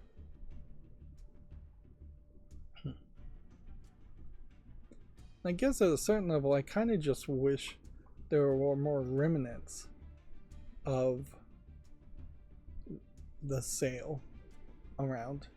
That sure, the party's over and the games are not on sale, but there should be a few streamers still hanging on the walls and balloons in a few places. And like the metaphor I'm making here is that it should feel like a party the next day. It shouldn't feel like secretly a cleaning crew came in the night and erased all evidence of a sale. And I don't know if perhaps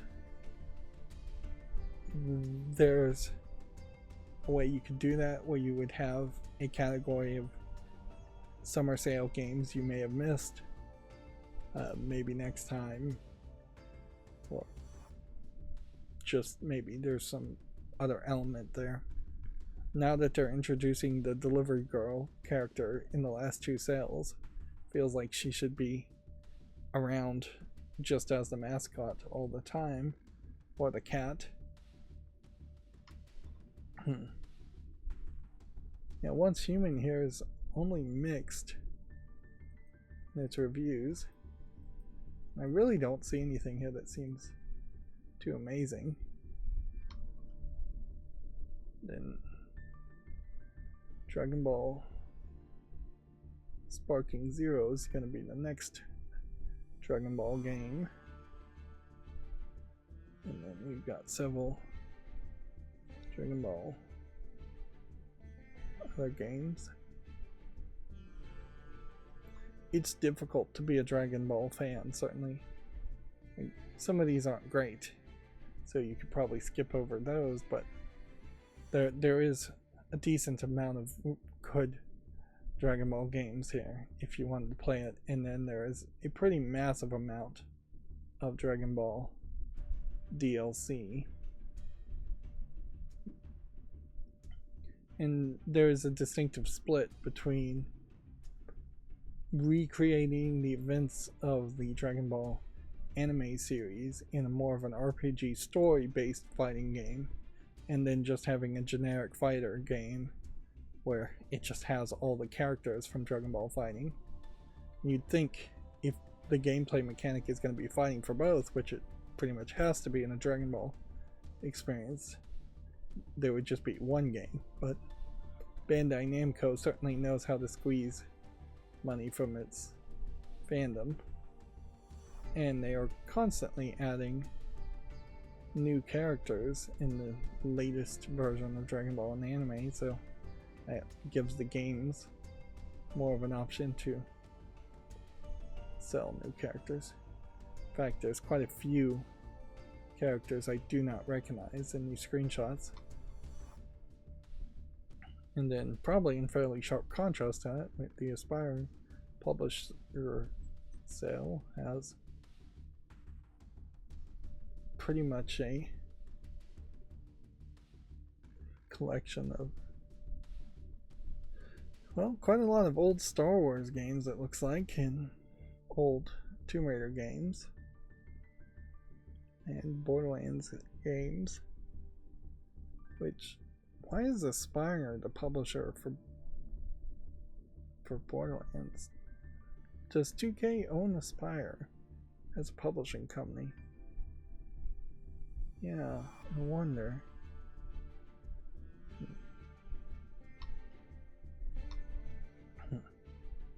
Now, I did actually make progress in something I can fix as far as my macros go, in that I figured out how to actually finally get these Gematsu articles to potentially open up a link every time there is a link that has the word Steam on it.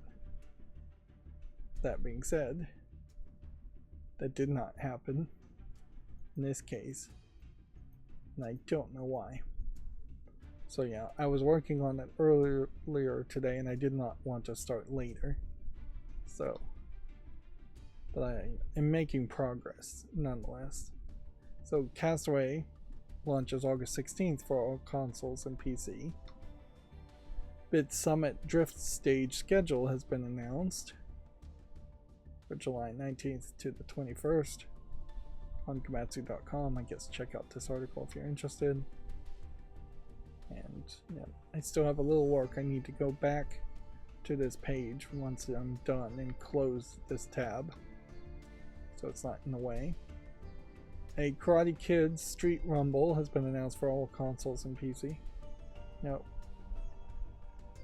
I don't feel like even in the Karate Kid Netflix streaming Cobra Kai spin-off sequels, I don't feel like there was an Asian lady or a street tough blonde girl. So they definitely seem like they are expanding so that they can make more of a beat 'em up game with multiple characters, which in fairness you need a lot of characters, both in the case of the protagonist and the antagonist. And I don't know what is going on with this.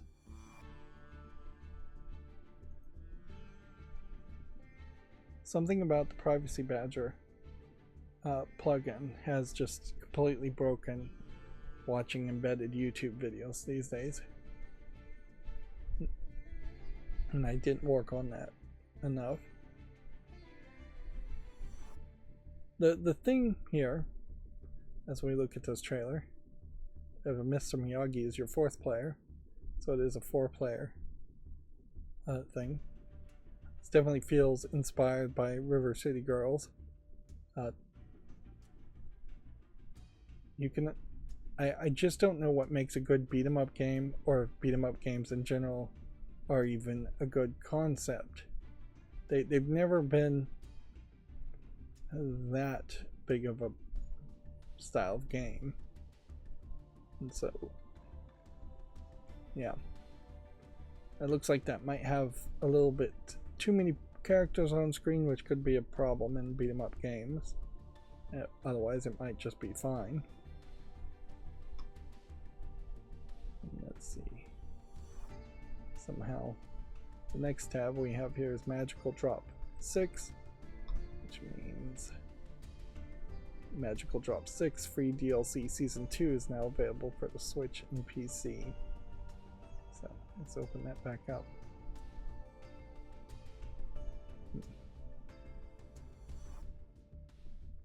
It is just updated, I guess, coming as a free update. Next we have Ungrounded, which I can automatically put these on a fault list and make a YouTube short from it. An American history themed puzzle adventure game, Ungrounded, has been announced for PC. Interesting. I don't know how much of a Japanese game based around American themes would be accurate, so this might be an interesting take on how the Japanese understand American history. I would assume when they say American history they mean United States history. Hunter x Hunter Nin X Impact adds Phaeton.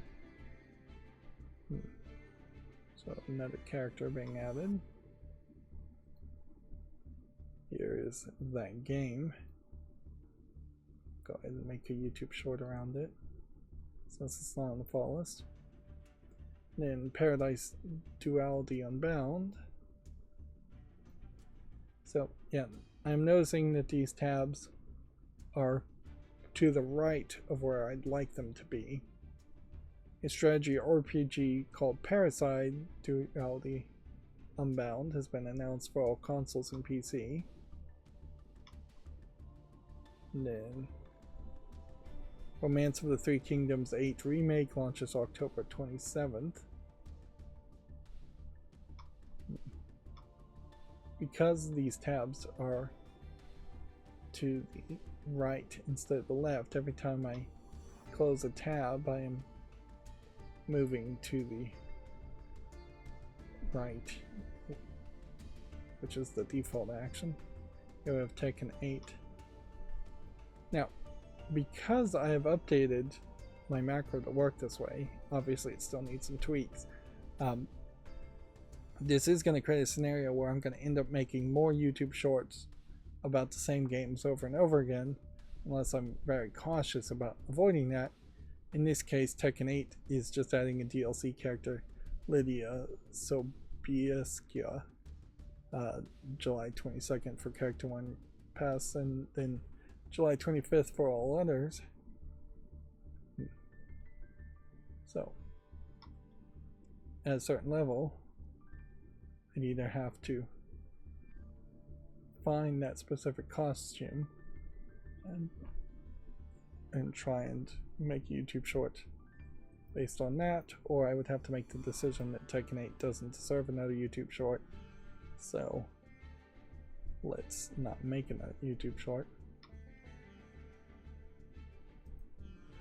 Let's see, Toho Hero of Ice Fairy is coming to the Switch this fall. And then Hexadrive is going to announce a Japanese style horror adventure game, A Bit Summer Drift. Is this that mysterious horror game that was teased by Nintendo? Probably not. Here is Action Game Maker already having its own Steam page from the makers of the other Game Maker games, Pixel Game Maker, MV, and RPG Game Maker.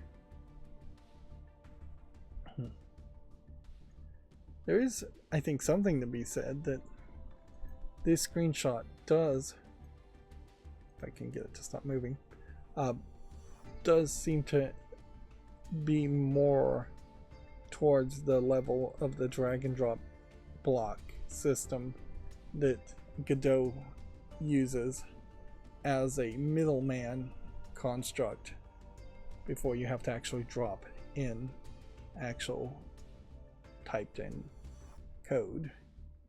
And this is kind of how Unity and Unreal also work, is that there is this middle section where you have blocks that connect to other blocks, and that kind of connection is done not per se for actual game programmers, but for all the animators and people who work with the game programmers but don't actually write C++ code or C# code, which is in Godot it might be C++ and not C#. Yeah. I guess technically I'll make a YouTube short around it. It is also perhaps a little bit more ambitious. Let's see if we can watch this official teaser, in that RPG Maker's games probably aren't as complicated as an action game might be. Although, from this teaser trailer, it definitely seems to me like it's still going with 2D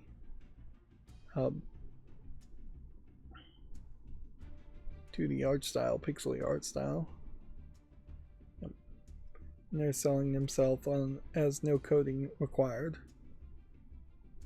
It's not like learning programming is such a difficult thing. And it's not like there isn't hundreds if not thousands of people who could code a game. and would love to code a game. So I'm not, maybe it's a little snobbish to say, but I'm not opposed to coding, having to learn code and understand code at a certain level, just being a minimal requirement to be a game developer. And yet, Action Game Maker, Pixel Game Maker, removes that burden and floods Steam with garbage games and just creates a real problem. Inherently, I imagine Steam could scan every game that has been uploaded to their storefront, find some bits of code that tell them whether a game was made with RPG Maker, and then systematically start to purge significant numbers of games. They don't have a reason to do that, and frankly it would be better if they didn't do that and just stopped the submissions, disallowed any new submissions for RPG Maker games. I could see where Steam Direct could be tweaked just a little bit to say there are categories of games that are going to be blacked out at our discretion because we feel the storefront is too full of those types of games. Right now, clicker games are a great example of that, but pretty much always it's been a case that there have been too many clicker games being released on Steam. Here is the Game Boy Advanced games coming out for the Nintendo Switch. And then we've got Exhausted Man as a game. Looks funny. It's an absurd sitcom game launching for all consoles and PC on July 25th. Then we have Dungeonborn coming out in July. This could be something. Early access on July 18th.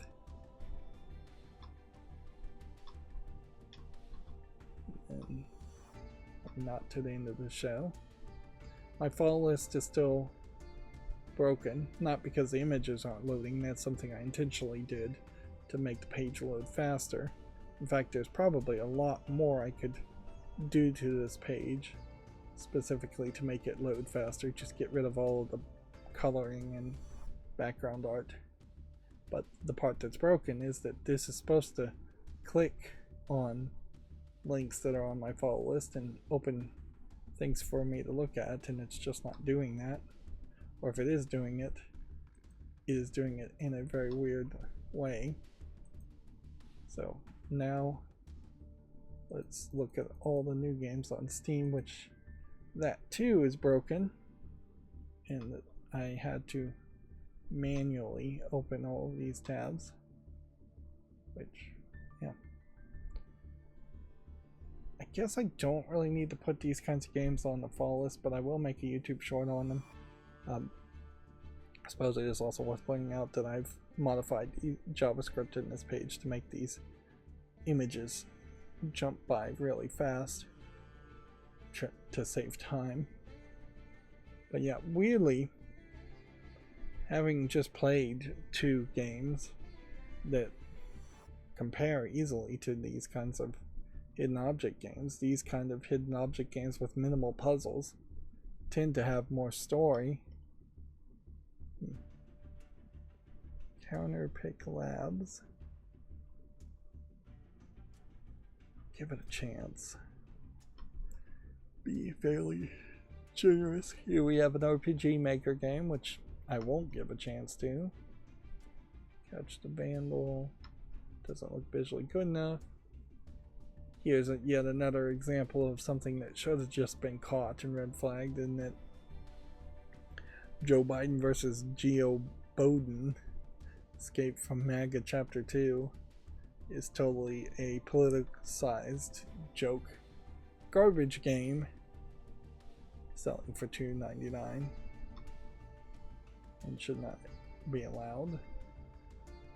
Here we have a horror game that I think I would say no to. It's Screenshots are a little iffy, a lot of dark screenshot syndrome happening here. I'll be generous and give it a chance. Death Watchers, I don't think is quite as good as the last one. Miniatures might be something. Some kind of puzzle game. Cursed Bet, I don't think is anything. Inherently, I'm holding horror games to higher standards than other games. Probably should hold them all. I'm gonna give this a chance too. Something about the art style that interests me. Side-scrolling shooter game. And see, here's a great example of something that, if it was an old DOS game, I would say, yeah, this looks pretty good, and this is something for a side-scrolling shooter, something worth highlighting. But by modern standards, no way can I say it looks good or deserves to be highlighted. And frankly, I don't know what you would have to do to convince me to promote a side-scrolling shooter these days. This looks confusing enough to be given a chance. And again, I'm seeing little flashes of pictures show up all over my screen, and I still think that's my old monitor just not having a consistent frame rate.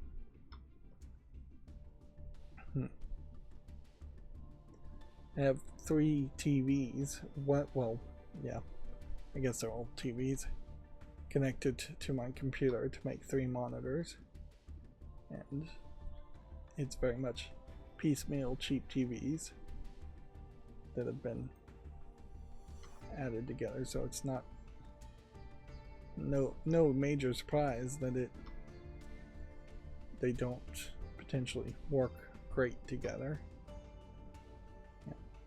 With an infinite amount of money, I would have bought 4 TVs or 4 monitors in a row. I did see another YouTuber talking about how because I have my TVs like 8 feet away from me, at least 2 of them, the ones I'm looking at, I probably am doing my eyes a service as far as just not being nearsighted, and that you probably should have your TVs to be larger at 4K resolutions. Here's another clicker game clone. And further away. Also, I'll give this a chance. It's probably nothing.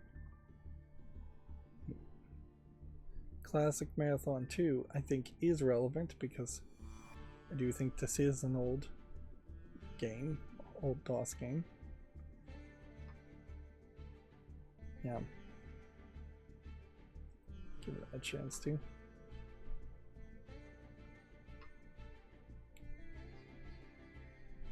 But yeah, I don't think I would. I'm gonna be really generous on this. PlayStation 1 era graphics. Yeah, I don't know if I'd really recommend the way I have it set up, because there are a lot of games I've run into. Here we have yet another clicker game. And here we have a ripoff of Supermarket Simulator, which, yeah, no, not gonna highlight that.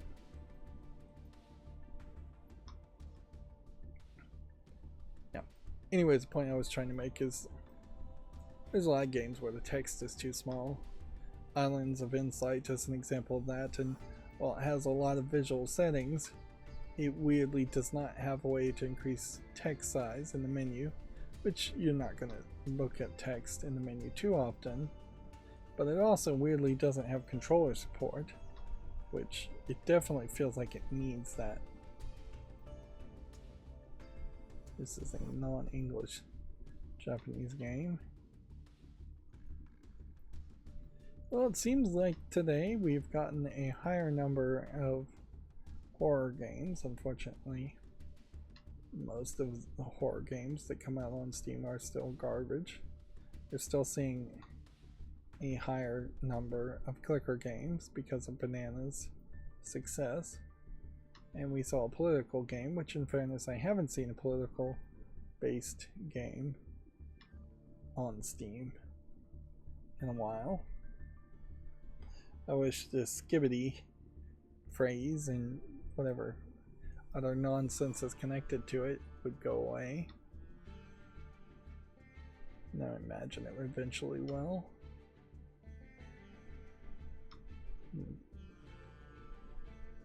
Here we have something that's solitaire spelled in a different way. Again, this is a great example of something that if this was a DOS game, this would have sold perfectly well and been considered more than acceptable as far as the level of graphics, but by modern standards, by 2024 standards, you can't make that claim. You can't even really make a claim that some of these mobile games that have been ported to Steam are at a good enough standard to actually purchase. I'm surprised this one actually supports English. Still not gonna highlight it. Some of these survival games are polished good enough. Yeah, we have a text game. I'm gonna say no to that. Gonna say no to that. One of the DOS games in that Exodus collection I saw that was highlighted was The Incredible Machine 2. And there is something to that thought. Certainly that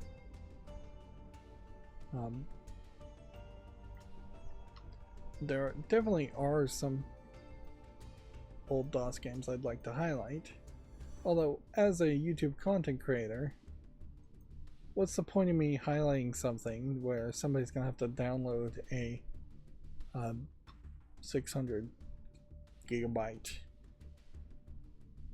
torrent to set up? It's just not worth it.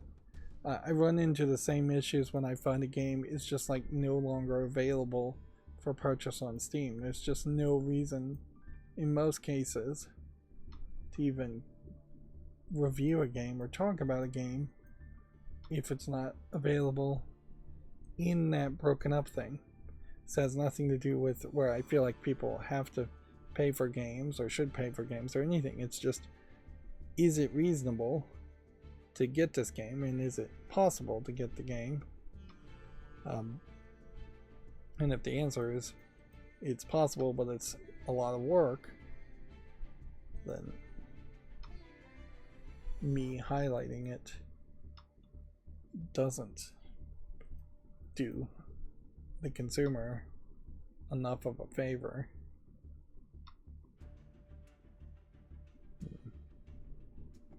This Ensnared game.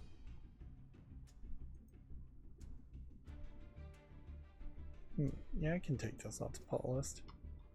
I would play that. This might be something. This is interesting.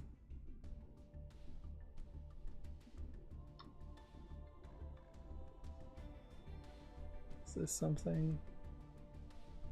Looks like it's a tower defense game. Here we have another clicker.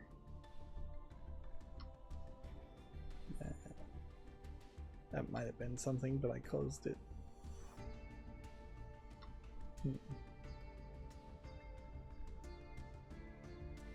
Burning Skies Arcade.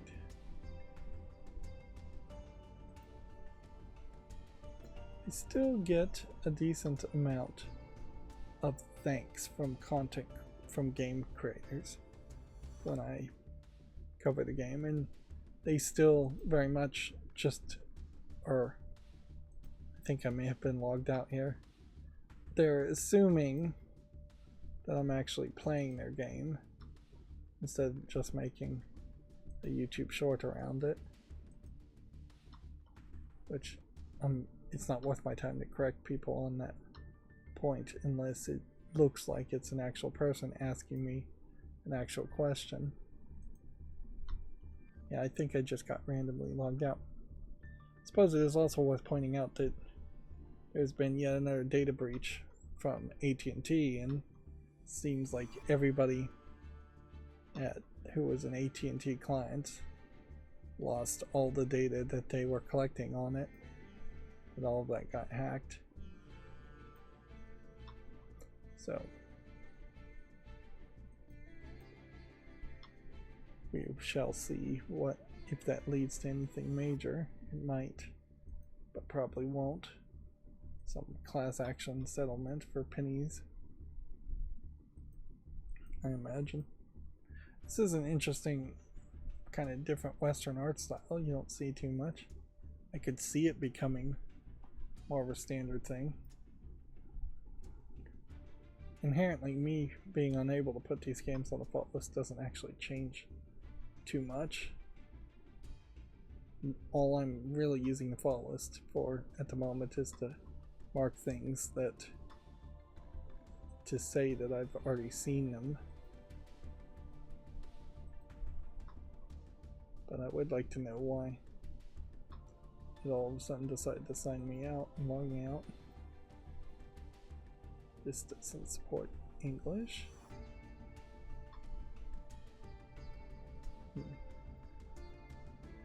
Here's another old DOS-like or old NES-like game, more than even a DOS game, as far as the level of graphics go.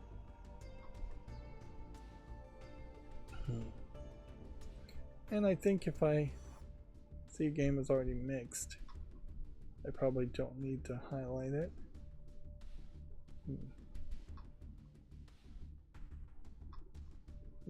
I think we might have hit a point here where I opened some redundant tabs, games I've already looked at.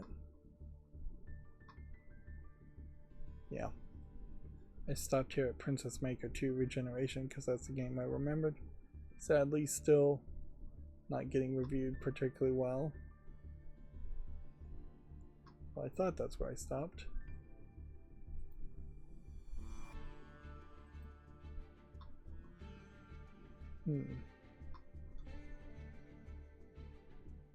Okay.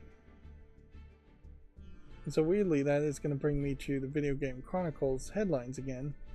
Which, yeah, headlines are all out of order. Everything's out of order. So Video Games Chronicles says Xenoblade Chronicles composer is going to contribute music for a Metroidvania called Bo. I don't know how you pronounce an O with a line over it. Maybe Boo? They have a podcast. Apparently they're giving away a PS5. Or maybe not. Yeah. No Nintendo Switch. No Nintendo consoles lasted as long as the Switch without being replaced. Sony has opened this weekend's Concord beta to all PS Plus members. Amazon Prime is giving away 3 more PC games, including Suicide Squad, Chivalry 2, and Rise of the Tomb Raider are also coming. Double Dragon Revive has been revealed, with Yuki working on the 3D revival. Riot Games has reportedly canceled, or did reportedly cancel, a Smash Bros. Style fighting game, which here's perhaps a good screenshot to give an example of the type of characters that would have been in that fighting game. And they look like decent fighters. It is kind of crazy in my mind that fighting games like Street Fighter and Tekken have not made any effort to have a Smash Brothers style mode in the game in their more realistic fighting games. Mortal Kombat is probably a great central point in which you could have done that. You could have made a spin-off Smash Brothers game with the Mortal Kombat characters, or you could have simply had a mode in Mortal Kombat games where enemies take a lot more damage when they're hit and get flung back a lot more off the edges of screens. And Mortal Kombat certainly would have a distinctive difference to Nintendo's Smash Bros. If there was a Smash mode. Modern Warfare 3 is reportedly coming to Xbox Game Pass this month. And then July's PlayStation Plus game catalog and classic titles have been confirmed to include Crisis Core, Final Fantasy VII Reunion, Remnant 2, and Jeanne d'Arc, and Summoner. Relogic's Terraria has sold 58.7 million copies in 13 years. Major success as a 2D Minecraft style game is how most people compare it, how I think of it. Techland is taking most of its staff to on-site and hybrid work models, which I guess good for them. I think mostly people are just not super happy with their latest game that they released, Dying Light 2. And one would hope that perhaps they would make a new game series or a new game, or just fix Dying Light 2 somehow to make it more popular, which they probably can't do. It may also be a case with these new models of work, we'll see a lot less content being added to Dying Light 2 compared to Dying Light 1, which got a ton of content. Although I don't think too many people would even complain or make that connection. Splash Damage has confirmed a small number of employees could be laid off. Could be, I guess. Probably will be. I don't know why that is open. And it's from GameDeveloper.com. The mobile dev Pixelberry has been acquired by the Series Entertainment company. Okay. Then we've got more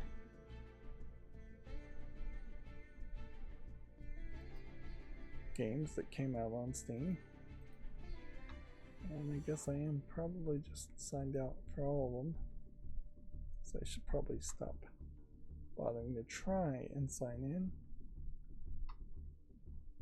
And let's just see how many more of these really exist. We basically started with nothing. I'm gonna give this a chance. Yeah, we basically started with no new games on Monday, and definitely feels like what has happened now that the summer sale is over. Some floodgate that it was holding back because of the summer sale has been opened to allow a lot of games, which in fairness, Valve really doesn't have to do anything other than tell people the rules that you can't be in a summer sale if your game hasn't been listed at least a few weeks before the events of the summer sale, or whatever the rules actually are. I know there's something like that. I'm gonna give this a chance just because of this thumbnail. So you probably could get your game listed, but not on the summer sale during the time that the summer sale is happening. But would you want to do that? Because that's when you're going to be at the peak of competition. Maybe all this flickering that I'm seeing is a direct issue that I need to actually address in some way other than just buying a new monitor.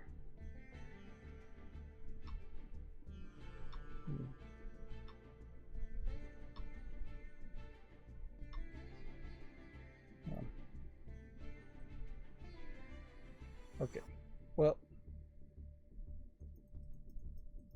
yeah, overall just a lot more games came out on Steam this Friday. that's just going to be it for this stream. I guess there's nothing else to say or do. As always, I ask you to like, share, subscribe, comment, and keep on watching. Thanks.